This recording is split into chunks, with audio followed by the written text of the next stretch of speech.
நந்தி கலம்பகத்துல வந்து ஒரு அழகான ஒரு ம், அறம் வைத்து பாடுதல் அப்படின்னு ஒன்று ஒரு ஒரு ஒரு வகையான பாடல் வகையை கையாண்டிருப்பாங்க. அது என்னன்னா, ஒரு தம்பி தன் அண்ணனோட புகழ்ந்து பாடுற மாரி இருக்கும். ஆனா, அது ரொம்ப ரொம்ப சுவாரஸ்யமான பாடல் அது. ஆனா, அவன் அந்த பாடலோட பொருள் என்னன்னா, அவன வந்து இகழ்ந்து தான் பாடுவான். ஆனா, கேட்கும்போது புகழ்ந்து பாடுற மாரி இருக்கும். அப்படி ரொம்ப நுணுக்கமா அந்த நந்தி கலம்பகத்துல உருவாக்கியிருப்பாங்க. "வானுறு மதியை அடைந்ததுன் வதனம், மறிகடல் புகுந்ததுன் கீர்த்தி, கானுறு புலியை அடைந்ததுன் வீரம், கற்பகம் அடைந்ததுன் கரங்கள்" அப்படின்னு இருப்பாங்க. இப்ப என்னன்னா, கற்பகம் அடைந்ததுன் கரங்கள்னா, கற்பக மரத்த மாரி வலிமையான கரம்.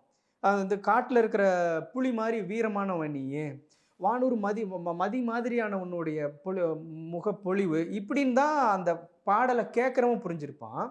ஆனா, அந்த பாடலோட உண்மையான அர்த்தம் என்னன்னா, "கானூறு புலியை அடைந்தது உன் வீரம்" அப்படின்னா, "உன்கிட்ட வீரம்லாம் எதுவும் இல்ல. நீ கோழை. அது புலிகிட்ட போயிருச்சு" அப்படின்றான்.